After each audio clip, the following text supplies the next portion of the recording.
तर माझ्या आलेल्या बसलेल्या लेक्चर ऐकणाऱ्या सगळ्या माझ्या विद्यार्थी मित्रांना माझा नमस्कार. ओके, आज आपल्याला नवीन टॉपिक शिकायचा आहे बाळांनो, आणि त्या टॉपिकचं नाव आहे सिंपल इंटरेस्ट. बरोबर आहे, सिंपल इंटरेस्ट. तुम्हाला माहिती का रे सिंपल इंटरेस्ट काय भानगड असते? नाही ना? तर पहिले इंटरेस्टच माहित नाही तुम्हाला, तुम्ही अजून लहान लहान आहे, पण तुम्हाला इंटरेस्ट या त्या गोष्टी माहिती असणं आवश्यक आहे. तर तुम्हाला इंटरेस्ट काय असतं ते सांगतो. इंटरेस्ट बघा, या पृथ्वी तळावर म्हणजे ह्या अर्थवर, ह्या भूगर्भावर मानव म्हणजे माणूस आपण आहोत. बरोबर आहे. आपण काय करतो, एक गोष्ट आपली पूर्ण झाली की दुसरी गोष्टची आपल्याला नीड पडते, गरज पडते, आणि ह्या गरजा पूर्ण करण्यासाठी माणूस काय करत असतो, धडपडत असतो. परंतु पहिले जे होतं, पहिले म्हणजे एक 200 100 200 वर्षा पहिले काय करायचे, जर समजा मला भांड लागत असलं, तेव्हा भांडे असे लोखंडी नव्हते, मडक्याचे भांडे होते. बरोबर आहे का नाही? माती भांडे होते. मग मला जर एखादं भांड लागत असलं तर मग मी काय करायचो, कुंभाराकडे जायचो, आणि कुंभाराकडनं काय करायचो, भांड घेऊन यायचो. मग मी असायचो शेतकरी. 200 वर्षा पहिलीची गोष्ट. मग त्या कुंभाराने जर आपल्याला मडकं दिलं तर आपण काय द्यायचो त्यांना, बाजरी द्यायचो, गहू द्यायचो, तांदूळ द्यायचो, जे आपल्याकडे धान्य असेल ते द्यायचो. कारण मी कोण होतो, शेतकरी. जर समजा मी एका लोहाराकडे गेलो, लोहाराकडनं समजा मी एक कुऱ्हाड आणली, माहिती ना, एक कुऱ्हाड आणली, तर ती कुऱ्हाड तेव्हा पैसे नव्हते, मग त्याच्याकडनं कुऱ्हाड घ्यायची, आपण त्याला बाजरी द्यायची, गहू द्यायची, म्हणजे धान्य द्यायचं. असा सगळा प्रकार होता. सोनाराकडे गेलो का तीच पद्धत होती. म्हणजे सगळ्याकडे जे चलन जे होतं ते धान्य असं चलन होतं. धान्य काय होतं, धान्य चलन होतं. परंतु आता काळाने ओघ बदलला. म्हणजे नाव्याकडे बी जर गेलं ना, केस कापायचे, त्याला बाजरी द्यायची, बाजरी गहू तांदूळ द्यायचे, धान्य द्यायचं, नाचणी द्यायची, जे पण असेल ते द्यायचं. पहिले असा काळ होता. आलं का लक्षात? तेव्हा असं शाळा वगैरे काही भानगडी नव्हत्या, फक्त शेती करायची, ज्याने ज्याचा त्याचा व्यवसाय करायचा.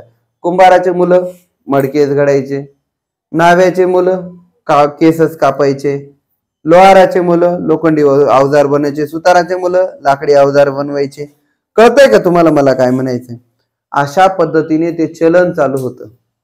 परंतु कालाच्या ओघाने जगाच्या प्रगतीच्या हिश्श्यामध्ये एक गोष्ट आली, आणि त्या गोष्टीचं नाव आहे पैसा.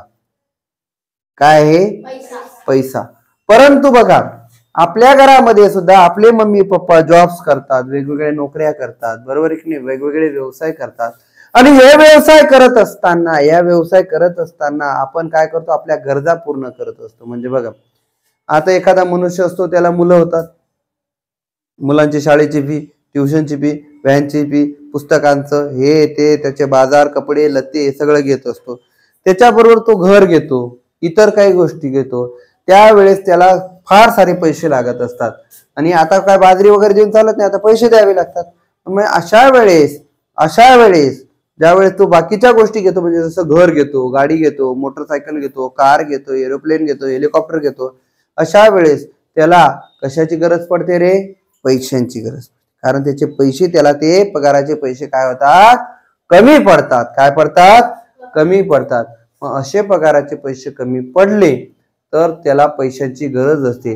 आणि आत्ता चालू युगामध्ये अशा पैशांची गरज पूर्ण करायला एक सिस्टम आहे, एक गोष्ट आहे, एक संस्था आहे. आणि या सिस्टमचं, एक गोष्टीचं, या संस्थेचं नाव आहे बँक. काय आहे? बँक. मग बँक काय करते, आपल्याला पैसे देते, उसने पैसे. आता बघा बरं का, उसने पैसे मी म्हटलो, पण उसने असतात का ते बघा. मला सांगा, मी बँकेकडून 5,000 रुपये घेतले, 1 वर्ष पैसे मी ठेवले, वापरले, आणि त्याच्यानंतर पुन्हा त्यांचे 5,000 रुपये वापस दिले. मला सांगा, चालेल का रे असं? नाही, बँक बंद पडून जाईल. कारण असं कसं चालेल? बँकेत त्या लोकांनी पगार कुठून खायचा? बँकेत जे काम करतात त्यांनी पगार कुठून आणायचा? त्याच्यामुळे बँकेला जसेच तसे पैसे देऊन चालत नाही. बँकेकडनं जे आपण पैसे घेतो, समजा ही बँक आहे, आणि हा मी आहे. या बँकेकडनं मी पैसे घेतले, एकच वेळेस घेतले आणि त्या पैशांचं नाव आहे, समजा मी 5000 घेतले, ते 5000ला म्हणजे घेताना जे पैसे होते त्याला म्हणूया इंटरेस्ट आहे, सॉरी प्रिन्सिपल. प्रिन्सिपल अमाऊंट काय म्हणूया? Principal amount. परंतु मी ते पैसे 1 वर्ष वापरले. किती? 1 वर्ष वापरले. त्याच्यानंतर त्यांचे पैसे वापस द्यायला गेलो, ते 5000 रुपये आणि वरतून मला त्यांना ऍडिशनल काहीतरी द्यावं लागेल, जे आमचं ठरलेलं होतं ते ऍडिशनल काहीतरी द्यावं लागेल आणि त्या वस्तूला म्हणतात इंटरेस्ट, मराठीमध्ये व्याज असे म्हणतात. याला प्रिन्सिपल अमाऊंट म्हणजे मराठीमध्ये मुद्दल असे म्हणतात. आणि जे इंटरेस्ट द्यावं लागतं म्हणजे त्यांना मुद्दल पण वापस द्यायची आणि इंटरेस्ट द्यायचं, त्याला इंटरेस्टला मराठीमध्ये व्याज पण म्हणतात. परंतु बघा, प्रिन्सिपल प्लस इंटरेस्ट या दोघं ज्या वेळेस आपण बँकेला वापस देतो किंवा बँकेत आपण पैसे ठेवल्यानंतर आपल्याला बँक जी वापस देते, या सगळ्या गोष्टींना अमाऊंट म्हणतात. काय म्हणतात? काय म्हणतात?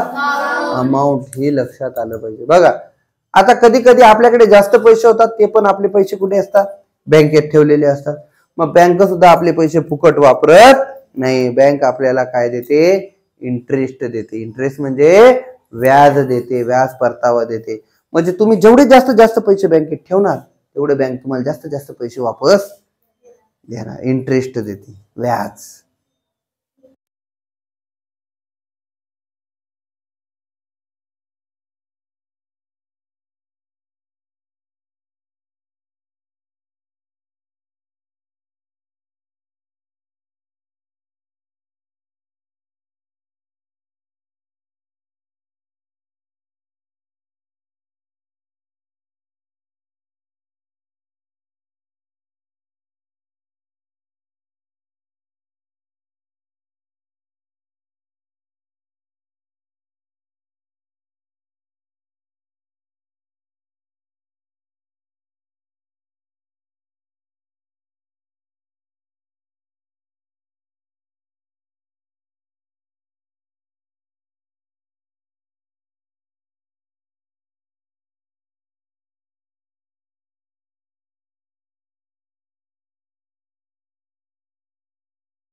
समजलं का तुम्हाला?